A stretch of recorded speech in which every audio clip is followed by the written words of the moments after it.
so the one thing I want to ask y'all is, how important is your family or friends' input to the people that you're dating? That's the first question. That's how we starting off right here this time.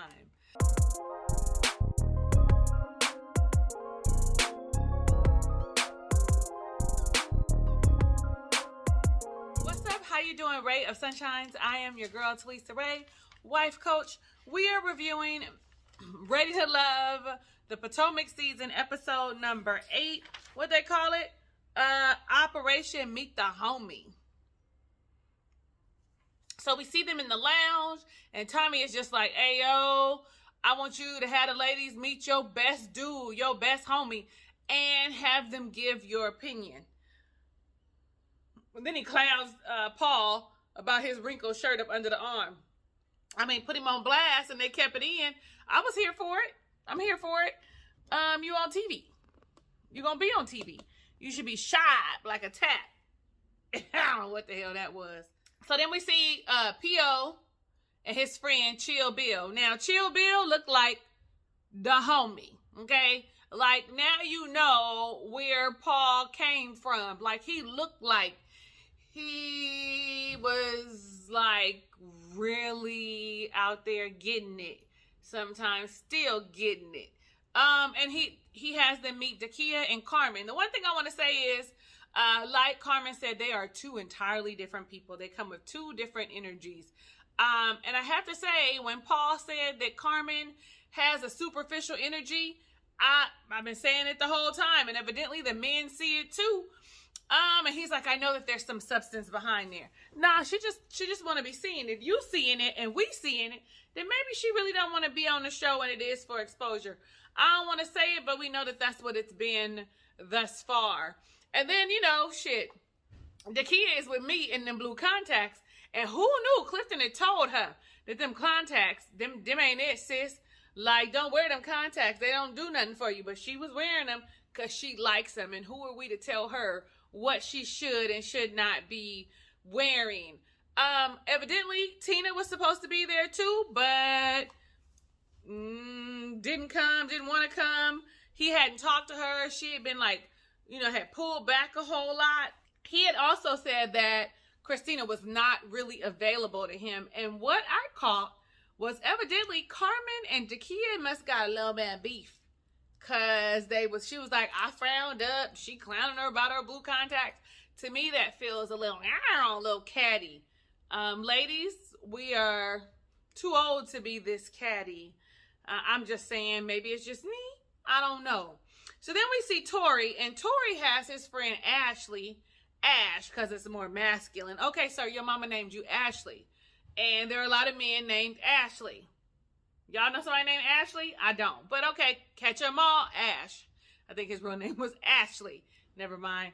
Anyway, so Tori wants his friend to meet Sabrina and Ace. Honey, Ace is a no-call, no-show. And Sabrina comes with a gift. Okay, I'm getting beside myself, but I'm trying to speed through this. But I don't know if I'm going to be able to, so I'm going to just do what I do. And she brings a candle. He likes the candle. He says the candle gives mixed signals because they aren't the same. They haven't been talking like they used to. But, sir, I want you to know whose fault that is. Yours.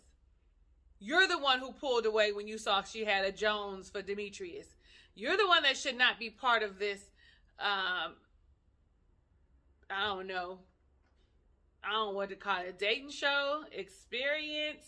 You're the one that should probably consider not being on shows like this because your fragile ego cannot handle it. You thought you was going to come in like the man walking through. I be feeling like the man when I walk through. That's what I'm talking about. You thought you was going to come in like that and woo somebody, and Sabrina was like, whoa, I like somebody else too. Well, Ash had asked, where's your other connection? She's not here. He pulls out his phone and he begins to call her, and she does not answer.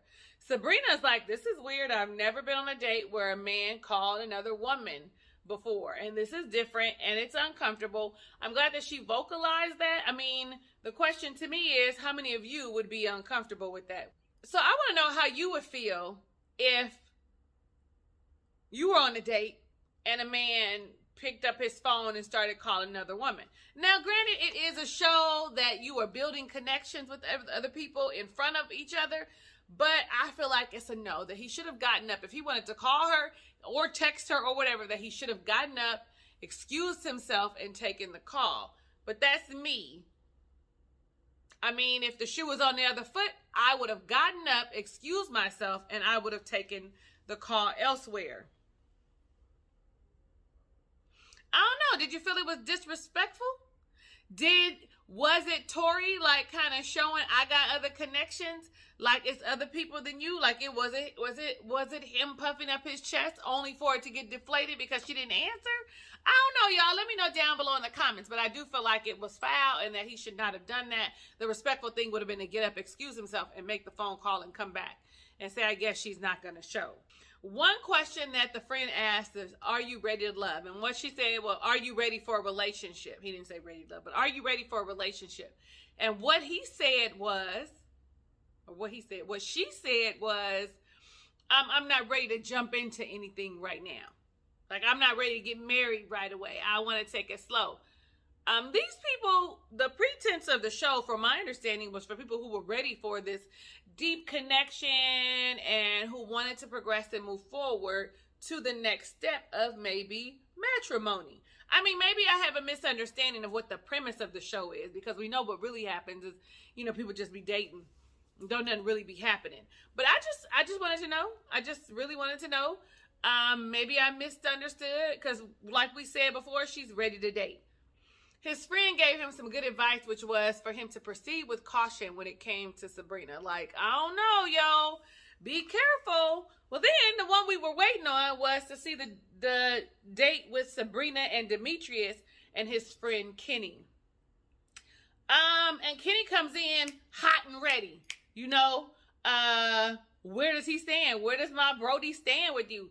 He's, you know, and she makes it plain. He's always been one of my top choices and is my top choice now, right? Because Tori messed that up after Truth or Dare, or did she mess it up? I don't know. But so let's talk about, what do you bring to the table? Can we figure out something else to ask? Can we ask more poignant questions, more direct questions, to ask questions about what we really want to know? Because what do you bring to the table could be good sex, good head. I don't know, but it could not be the answer that you're looking for, right? You might be looking for, I'm supportive and I'm loyal, like Sabrina had said. But the question is, what do I bring to the table? I'm pretty. I mean, I don't like the question, because I normally say, are you asking if I'm going to add value, or do I bring value to what value I'm going to bring to this relationship? Is that what you're asking me? Like, I want us to ask the question that we want to know. What do your finances look like? Are you ready for a real relationship? What do you look like when things get heated? Like, ask the questions that you want to know, not just what do you bring to the table. Because that pretty much says finances, stability. Those are the things that you're asking for. So I don't know. Y'all let me know what y'all think about that question down below in the comments. He also asked about a serious relationship, and she was like, I was married for 7 years and I want to slow down. I want to take things nice and slow. Here is the question that we were all looking like, what? When she said, what type of woman does Demetrius like, need, want, attracted to? I'm trying to figure out which one it was. Can't really remember, and my notes don't say it. And he said a submissive woman. Now, she was taken aback, like I'm sure a lot of you were taken aback by a submissive woman. What does that actually mean when you hear somebody say a submissive woman, right? Does that mean I'm going to follow your orders sight unseen? I'm not going to ask any questions? What does that actually mean? Does that mean I'm going to let you take the lead on everything? Does that mean that you're going to take care of everything in the house and I'm just going to fall back and cook and clean? Like, what exactly does that mean? And what she did was explain who she was. She pretty much said, I'm independent. I like to take care of myself. I've always taken care of myself.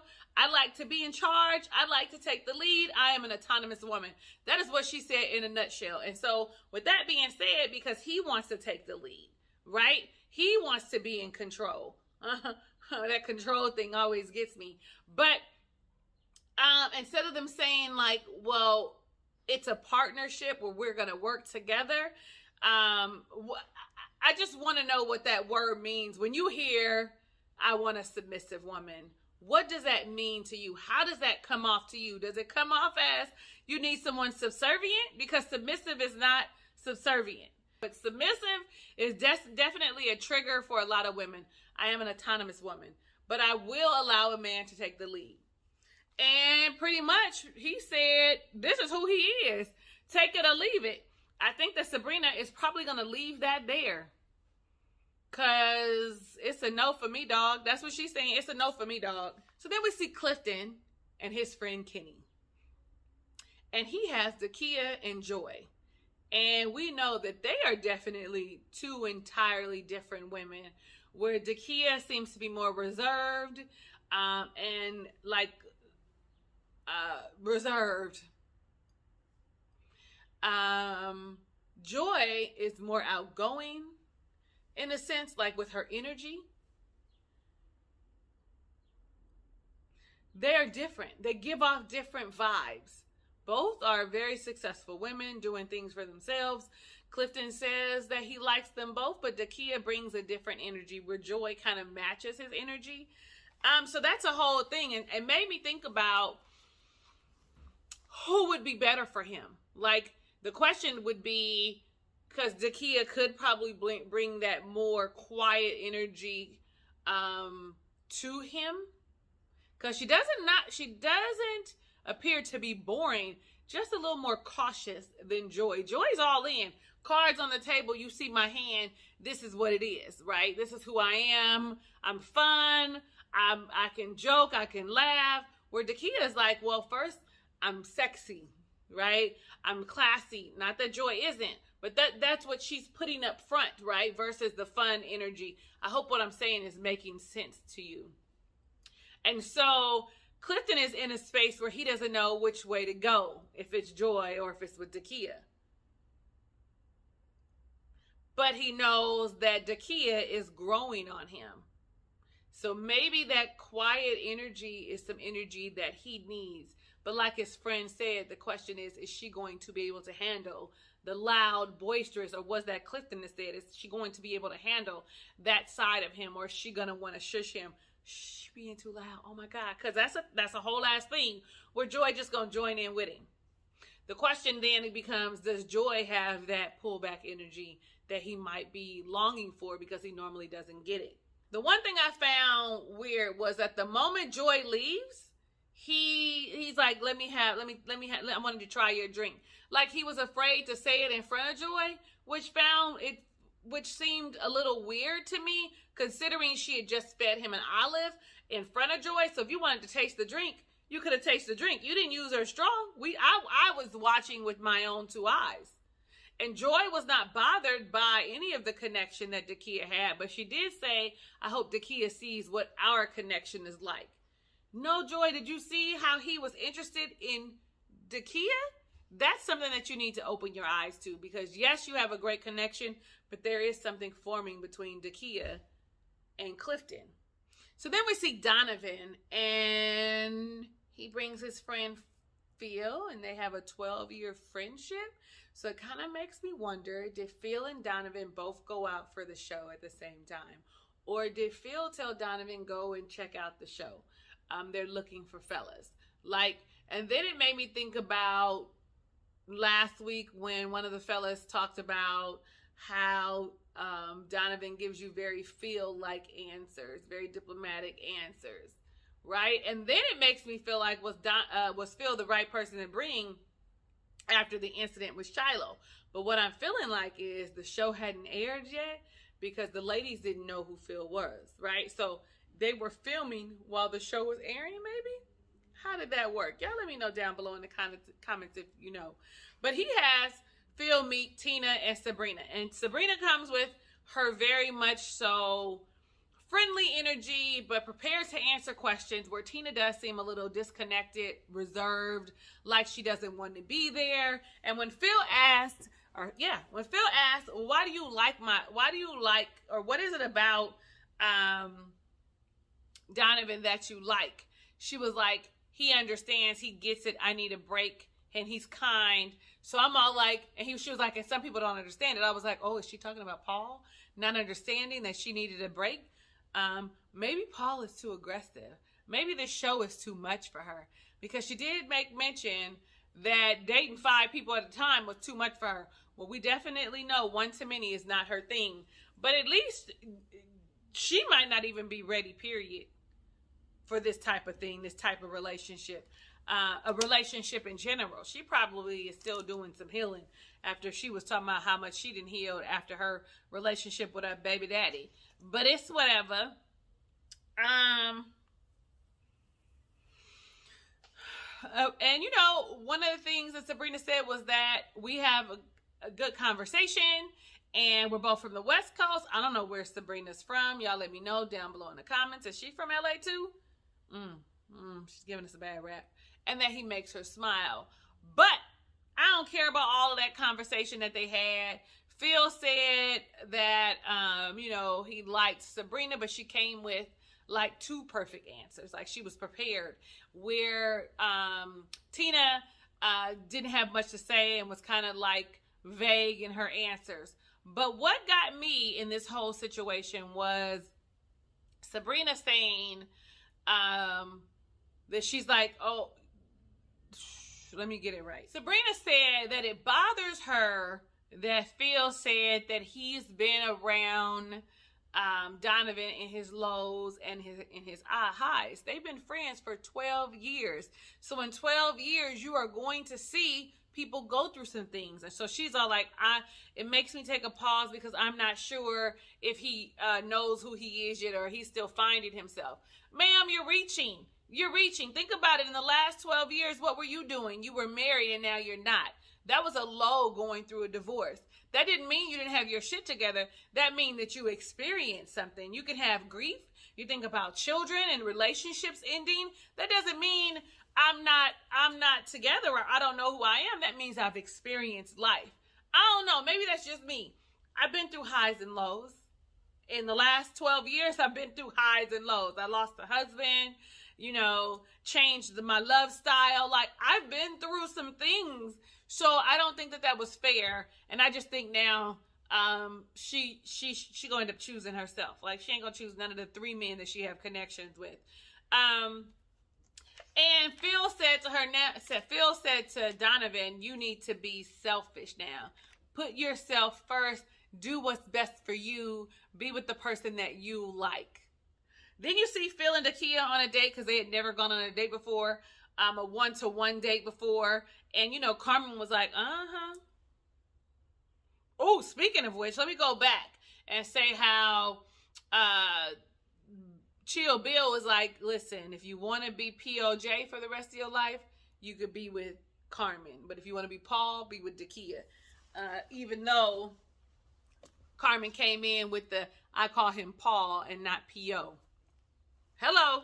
Anyway, all of that. But when we talk about the date with Paul and Dakia, they don't have no chemistry.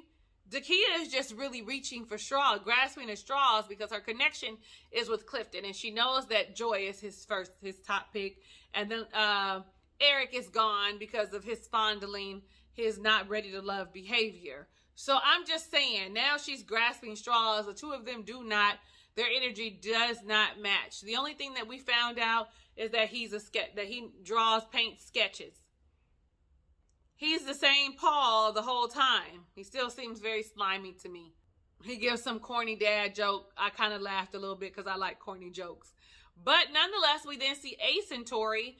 And, you know, Tori says, I wanted you to meet my friend. And Ace is like, yo, I pulled myself out of the running, out of Ready to Love. I see how you look at Sabrina, and you should want someone like that. And you see, he looks at Sabrina.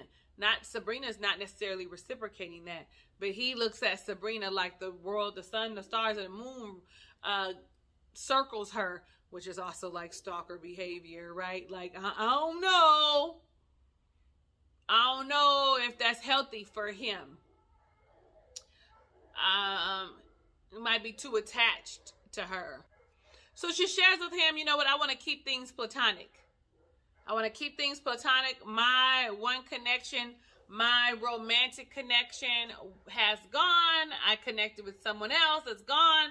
Who's to say it's really Laverne, but likely it is. You know what I mean? Like, I don't know, the way he was acting. I don't know.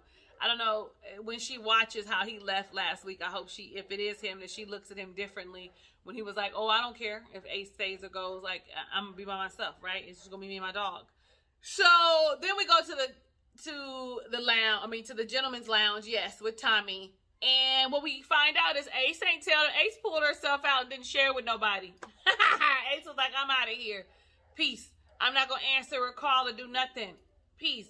Like, I'm moving in on my own time and do what I want. Peace. So that tells me, do they get paid? Like, cause she don't care about the money or what? Like, I mean, it's good that she don't care about the money, but she could have at least made it one more, cause she would have been the one probably eliminated this time. And it's confirmed again that Sabrina has 3 connections. And what I felt like is that the men were more comfortable talking in the lounge. My dogs are going crazy. That they were more comfortable talking in the lounge amongst each other. Good luck. I'm going to go after Sabrina. I'm going to try and get me another date with Sabrina. Or I'm going to try and build this connection with Dakia. And he, it was just a lot of banter between the men, which was something new and different. And I wish we would see how they come up with their decisions like that early on. That would be nice for the producers or the Will Packer to include in the show. I mean, I think that makes it more interesting than what we've been seeing. So nobody ends up getting eliminated. I figured that would end up happening because of the simple fact that Ace had self-eliminated herself.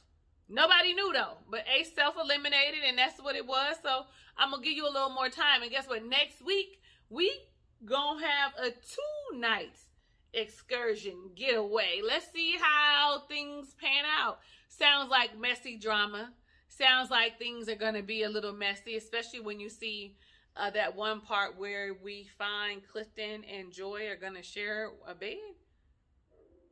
I mean, the way she's all over him and smitten for him, he probably put his hand or something else in the cookie jar. He didn't try them cookies, okay?